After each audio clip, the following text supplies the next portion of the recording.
नमस्कार दोस्तों, स्वागत है आपका आज की एक और नई वीडियो में। हम कर रहे हैं अध्याय 9 का क्वेश्चन नंबर 8। यहाँ दे रखा है एक पेडेस्टल के शिखर पर 1.56 मीटर ऊंची मूर्ति लगी है। भूमि के एक बिंदु से मूर्ति के शिखर का उन्नयन कोण 60 डिग्री है और उसी बिंदु से पेडेस्टल के शिखर का उन्नयन कोण 45 डिग्री है। पेडेस्टल आप जानते होंगे, मूवी वगैरह में कहीं देखा होगा कि कोई नीचे एक आकृति बनाई हुई होती है। ये मान लो कि इस तरह से कोई आकृति बनाई हुई है और इसके ऊपर कोई मूर्ति लगी हुई रहती है। ठीक है, तो ये पेडेस्टल होता है, इसके ऊपर कोई आकृति लगी हुई होती है। तो इसी के बारे में बात कर रहा है कि इसकी अगर बात करते हैं तो ये पूरी मूर्ति हो गई यहां तक।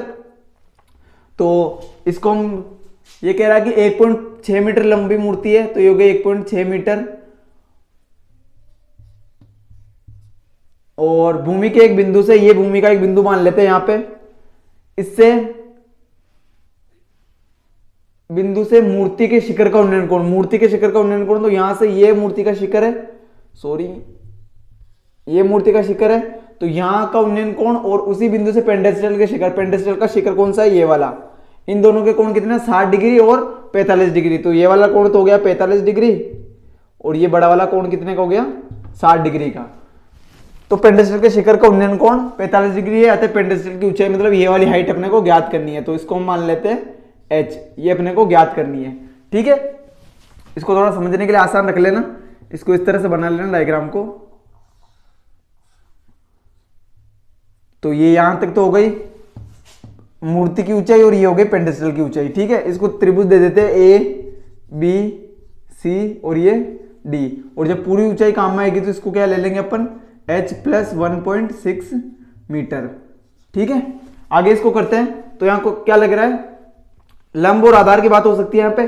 तो यहां हो जाएगा tan थीटा। तो सबसे पहले कर देंगे त्रिभुज ए बी सी में tan थीटा बराबर लंब बटे हुए आधार।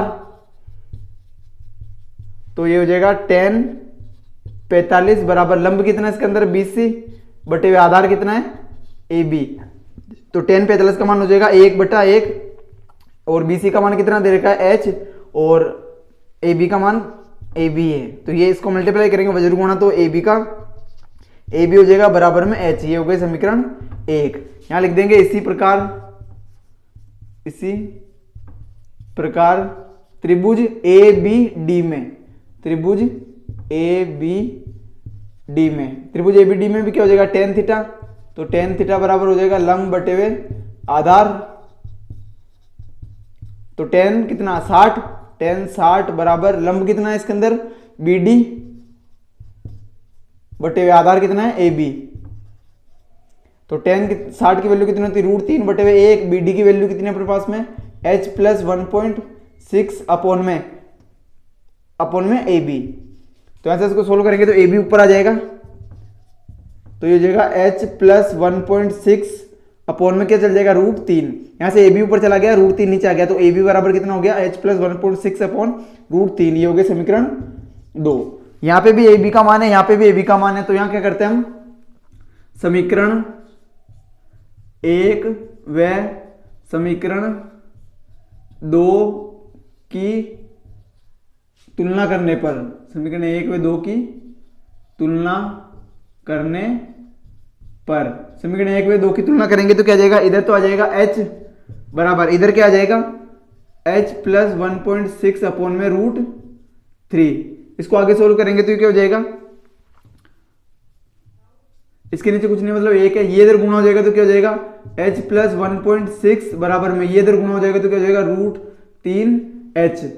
यहां इसको सोल्व करेंगे तो ये क्या हो जाएगा, ये 1.6 को यहीं रख लो या फिर H यहीं पे रहने दो, ये इधर आएगा तो क्या हो जाएगा, माइनस का √3H बराबर में ये इधर जाएगा तो क्या बचेगा, माइनस का 1.6। ठीक है, इन दोनों में से देखो H कॉमन आ रहा है, तो यहाँ H कॉमन ले लेंगे तो यहाँ क्या बच जाएगा, 1 - √3 बराबर में ये क्या है, माइनस का 1.6। यहां से देखो माइनस अगर कॉमन लेंगे, यहां से माइनस कॉमन ले लेंगे तो अंदर क्या बच जाएगा, √3 तो हो जाएगा प्लस का और ये 1 किसका हो जाएगा, माइनस का, बराबर में माइनस का 1.6। माइनस से माइनस कैंसिल हो गया तो H बराबर क्या हो गया अपने पास में, 1.6 अपॉन में √3 - 1।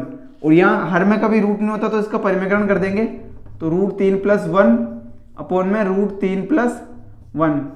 तो ये h बराबर हो जाएगा 1.6 इंटू √3+1, ये हो जाएगा a minus B A plus B. तो a minus B A plus B क्या हो जाएगा, √3 का square a square minus B square मतलब 1 का स्क्वायर। तो h बराबर हो जाएगा 1.6 इंटू √3+1 अपॉन में √3 का स्क्वायर क्या हो जाएगा 3 माइनस 1 का स्क्वायर 1।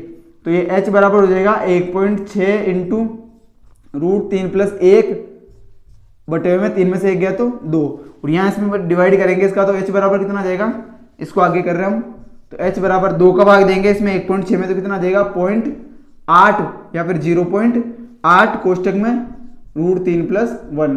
और ये क्या थी, हाइट किसकी, पेडेस्टल की हाइट। तो यहाँ लिख देंगे हम, अतः पेडेस्टल की ऊंचाई बराबर h थी, तो h बराबर अपने कितना आ गया 0.8 कोष्टक में √3+1, और यहाँ लिख देना मीटर। ये हो गया अपना फाइनल आंसर। ठीक है, यहाँ पे देखो कोई दिक्कत वाली बात है नहीं। बाकी यहाँ एक चीज ध्यान रखना, अगर आप इसको इधर नहीं भेज रहे हो तो h को इधर भेज देना, तो आपकी ये माइनस वाली कैलकुलेशन नहीं होगी। मतलब कि इससे थोड़ा सा आगे ये करेंगे तो यहाँ पे ये इस तरह से भी हो सकता था कि इसको अगर यहाँ, इसको मैं बता रहा हूँ थोड़ा, या फिर इधर बता देता हूँ मैं इसको हम यहाँ से ये कर सकते थे कि √3+h यहीं रख लिया, √3h यहीं रख लिया, ये प्लस का h इधर गया तो किसका हो गया, माइनस का h, और बराबर में क्या बच जाता 1.6। ये ध्यान रखना, √3h इधर आ गया, ये h गया इधर तो माइनस का h हो गया, बराबर में 1.6 है ये, इन दोनों में से क्या कॉमन आ जाता h, तो यहाँ क्या बच जाता √3-1 और बराबर में 1.6, और ये वाली जो संख्या है ये कहाँ बन जाती है अपनी, ये वाला स्टेप बन जाता अपना। ठीक है, तो फिर आगे का प्रोसेस पूरा ऐसा कैसा रहता। तो इस चीज को थोड़ा ज्यादा डिफिकल्टी मदद लेना, अगर आप चाहो कि इसको माइनस में नहीं करना चाहो तो यहीं से आपको इस तरह से करके फिर ये वाला पद दोहरा देना है। ठीक है, उम्मीद है आपको वीडियो समझ आई होगी। मिलते हैं नेक्स्ट वीडियो में।